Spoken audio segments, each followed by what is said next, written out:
ये आकाशवाणी रायपुर है। प्रादेशिक समाचार बुलेटिन के साथ मैं शुभ्रा भट्टाचार्य।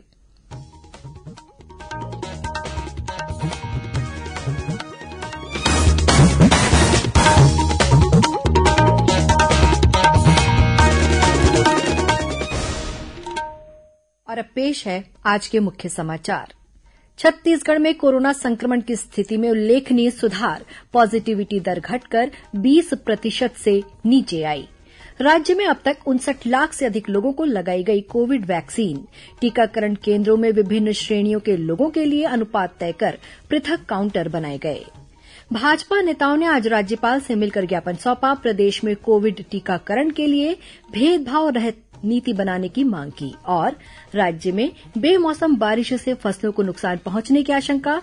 कल भी मध्य छत्तीसगढ़ के कुछ स्थानों में बारिश होने और अंधड़ चलने की संभावना।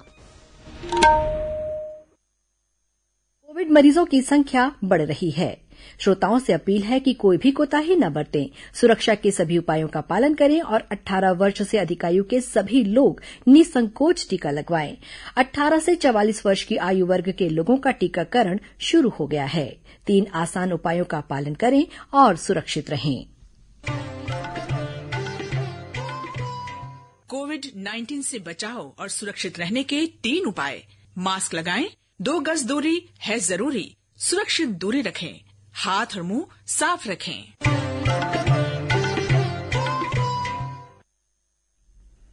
अब समाचार विस्तार से।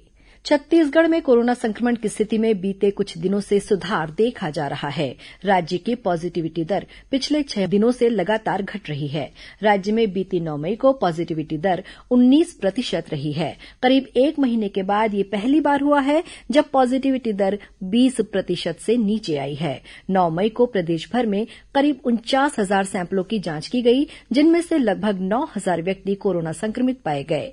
रायपुर जिले में कोरोना संक्रमण की स्थिति में उल्लेखनीय सुधार देखा गया है। 2 मई को रायपुर जिले की पॉजिटिविटी दर 31% थी, जो एक हफ्ते में घटकर 9 मई को 15% पर आ गई है। राज्य में कोरोना संक्रमण की स्थिति में सुधार का अंदाजा इस तथ्य से भी लगाया जा सकता है कि लगभग 1 महीने के बाद राज्य में कल पहली बार 10,000 से कम नए कोरोना संक्रमित मामलों की पहचान हुई। कल राज्य के किसी भी जिले में 1,000 से अधिक मामले नहीं मिले हैं।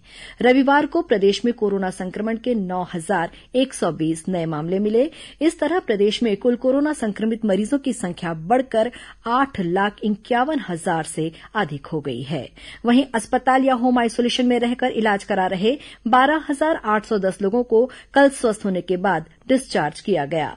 अब तक राज्य में 7,14,000 से अधिक कोरोना संक्रमित मरीज इलाज के बाद स्वस्थ हो चुके हैं। इस तरह से प्रदेश की रिकवरी दर 83% से अधिक है। राज्य में अब तक कुल जितने कोरोना संक्रमित मरीज स्वस्थ हुए हैं, उनमें से 81% ने होम आइसोलेशन में रहकर इलाज कराते हुए कोरोना को मात दी है। वर्तमान में 1,26,547 मरीजों का विभिन्न अस्पतालों या होम आइसोलेशन में इलाज चल रहा है। राज्य में कल 189 लोगों की मृत्यु कोरोना संक्रमण की वजह से हुई है। अब तक प्रदेश में कोविड-19 के कारण 10,570 लोगों की जान जा चुकी है। कोरोना संक्रमित मरीजों की पहचान के लिए छत्तीसगढ़ में रोज बड़ी संख्या में सैंपलों की जांच भी की जा रही है। बीते 3 दिनों से रोजाना 61,000 से अधिक सैंपल जांचे गए हैं। कोरिया जिले के मनेन्द्रगढ़ नगर में जिला प्रशासन द्वारा शहर में लॉकडाउन के दौरान घूम रहे लोगों को रोककर उनकी कोविड जांच कराई जा रही है। इस बीच कोरोना संक्रमण की रोकथाम के लिए प्रदेश में विभिन्न जनप्रतिनिधियों और सामाजिक संगठनों द्वारा अपने अपने स्तर पर भी प्रयास किए जा रहे हैं। खाद्य मंत्री अमरजीत भगत ने सरगुजा संभाग के आयुक्त को पत्र लिखकर संभाग के सभी जिलों में 5-5 ऑक्सीजन प्लांट तैयार करने के लिए कहा है। वहीं अनुसूचित जाति प्राधिकरण के अध्यक्ष और डोंगरगढ़ विधायक भुवनेश्वर बघेल ने डोंगरगढ़ में सैनिटाइजर रथ को रवाना किया है। इसके जरिए पहले नगर के वार्डों को और उसके बाद ग्रामीण क्षेत्रों में सैनिटाइजर का छिड़काव किया जाएगा। ये रथ मूर्तिकार संघ द्वारा संचालित किया जा रहा है। विभिन्न नगरीय क्षेत्रों में पार्षद और एल्डरमैन भी अपनी निधि का उपयोग चिकित्सा उपकरणों की खरीदी के लिए कर रहे हैं। बालोद नगर पालिका के एल्डरमैन ने तहसील कार्यालय में ऑक्सीमीटर मशीन प्रदान की है। वहीं अन्य पार्षद भी अपनी निधि का उपयोग जरूरतमंद लोगों को राशन उपलब्ध कराने में कर रहे हैं। धमतरी जिले में कोरोना संक्रमण की वजह से मारे गए लोगों के अनाथ बच्चों को सहारा देने के लिए महिला और बाल विकास विभाग द्वारा प्रयास किए जा रहे हैं। विभाग द्वारा टीम बनाकर ऐसे बच्चों की खोज की जा रही है। जिला बाल संरक्षण अधिकारी आनंद पाठक ने बताया कि ऐसे बच्चों के बारे में चाइल्ड हेल्पलाइन नंबर 1098 पर भी संपर्क कर जानकारी ली जा सकती है। भारत दुनिया में सबसे तेज गति और कम समय में 17 करोड़ टीके लगाने वाला देश बन गया है। उसने ये उपलब्धि 114 दिन में हासिल की, जबकि चीन ने 119 दिन और अमेरिका ने 115 दिन में ये लक्ष्य हासिल किया। देश में अब तक 17 करोड़ से अधिक टीके लगाए जा चुके हैं। पिछले 24 घंटे में 6,80,000 से अधिक टीके लाभार्थियों को लगाए गए हैं। 18 से 44 वर्ष आयु वर्ग में 20,31,000 लाभार्थियों ने टीके की पहली खुराक ली है। इस आयु वर्ग के लिए 1 मई से सबसे बड़ा टीकाकरण अभियान शुरू किया गया था। इस बीच छत्तीसगढ़ में भी कोविड टीकाकरण जोर शोर से जारी है। खासकर 18 से 44 वर्ष के आयु वर्ग के लोगों में कोविड वैक्सीन लगवाने के लिए विशेष उत्साह देखा जा रहा है। कल 9 मई तक राज्य में इस आयु वर्ग के करीब 1,10,000 लोगों का टीकाकरण कर लिया गया है। इनमें से करीब 50,000 हितग्राही अंत्योदय परिवारों से हैं। राज्य में इस आयु वर्ग के लोगों का टीकाकरण 483 केंद्रों में किया जा रहा है। राज्य शासन द्वारा फ्रंटलाइन वर्कर्स के अंतर्गत पत्रकारों और वकीलों सहित विभिन्न श्रेणियों के लोगों को शामिल करने के बाद अब हर टीकाकरण केंद्र में 4 काउंटर बनाए गए हैं। एक अंत्योदय राशन कार्डधारियों के लिए, दूसरा बीपीएल, तीसरा एपीएल और चौथा फ्रंटलाइन वर्कर्स के लिए है। रायपुर जिले में टीकाकरण केंद्रों की संख्या 8 से बढ़ाकर 18 कर दी गई है। राज्य के स्वास्थ्य मंत्री टीएस सिंहदेव ने आज रायपुर जिले के 2 टीकाकरण केंद्रों का औचक निरीक्षण कर व्यवस्थाओं का जायजा लिया। इस मौके पर उन्होंने संबंधित अधिकारियों को टीकाकरण केंद्रों में व्यवस्थाओं को और बेहतर करने के लिए जरूरी दिशा निर्देश दिए। इस बीच खुज्जी क्षेत्र से विधायक छन्नी साहू ने भी कोविड वैक्सीन लगवाई है। उन्होंने सभी लोगों से ये टीका लगवाने की अपील की है। श्री साहू ने प्रदेश में निःशुल्क टीकाकरण अभियान के लिए अपनी विधायक निधि की संपूर्ण 2 करोड़ रुपए की राशि मुख्यमंत्री सहायता कोष में जमा करा दी है। राज्य के उद्योग मंत्री कवासी लखमा ने भी विभिन्न समाज के प्रमुखों से अनुरोध किया है कि वे अपने समाज के लोगों को कोविड वैक्सीन लगवाने के लिए प्रेरित करें। छत्तीसगढ़ में अब तक सभी श्रेणियों को मिलाकर 59 लाख से अधिक वैक्सीन की डोज लगाई जा चुकी है। इनमें से 45 वर्ष से अधिक आयु वर्ग के 43 लाख से अधिक लोगों को पहली डोज और करीब 4,90,000 लोगों को दूसरी डोज लगा दी गई है। राज्य शासन ने उच्च न्यायालय के आदेश के अनुपालन में अलग अलग वर्गों के लिए टीकाकरण का अनुपात तय कर दिया है। इसके अनुसार फ्रंटलाइन वर्कर्स की श्रेणी में आने वाले लोगों को कुल उपलब्ध वैक्सीन का 20% लगाया जाएगा। वहीं अंत्योदय राशन कार्डधारियों को 12% और बीपीएल राशन कार्डधारियों को 52% टीके लगाए जाएंगे। इसके अलावा एपीएल श्रेणी के हितग्राहियों को कुल उपलब्ध वैक्सीन के 16% डोज लगाए जाएंगे। इस बीच पूर्व मुख्यमंत्री डॉक्टर रमन सिंह ने मुख्यमंत्री भूपेश बघेल को पत्र लिखकर मेडिकल दुकान संचालकों और इन मेडिकल दुकानों में कार्यरत कर्मचारियों को भी फ्रंटलाइन वर्कर्स घोषित करने की मांग की है। उन्होंने कहा कि ये लोग आपदा काल में अपनी जान जोखिम में डालकर जनता को दवा उपलब्ध करा रहे हैं।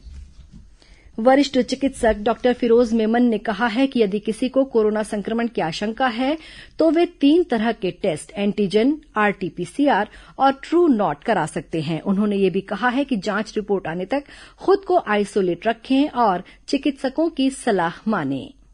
कोरोना की बीमारी की आशंका होती है तो आपको 3 किस्म के टेस्ट ही कराने हैं, एंटीजन टेस्ट, आरटीपीसीआर टेस्ट और ट्रू नॉट टेस्ट। आपको लक्षण है तो ये टेस्ट कराइए और इनकी जांच की रिपोर्ट आते तक आप अपने आप को पॉजिटिव मान के ही चलिए। इसके लिए आप अपने आप को आइसोलेट करिए, अपने परिवार को संक्रमित होने से बचाइए जब तक कि आपकी जांच की रिपोर्ट नहीं आ जाती है। और आपसे भी जिन लोगों का संपर्क हुआ है उन सभी लोगों को भी ये टेस्ट कराने की सलाह दीजिए। टेस्ट करने में जो अभी भ्रांति फैली हुई है, HRCT test, CT scan chest जिसको बोलते हैं, हर किसी को टेस्ट कराने की दौड़ लगी पड़ी है, तो इससे बचना है। डॉक्टर को जब भर्ती पेशेंट में ये टेस्ट की जरूरत हो तो वो कराते हैं, आपको स्वयं से कराने की जरूरत नहीं है। टेस्ट के पॉजिटिव आने के बाद आपको होम आइसोलेशन में रहना है। अभी 90% लोग होम आइसोलेशन से स्वस्थ हो रहे हैं। प्रादेशिक समाचार आप आकाशवाणी रायपुर से सुन रहे हैं।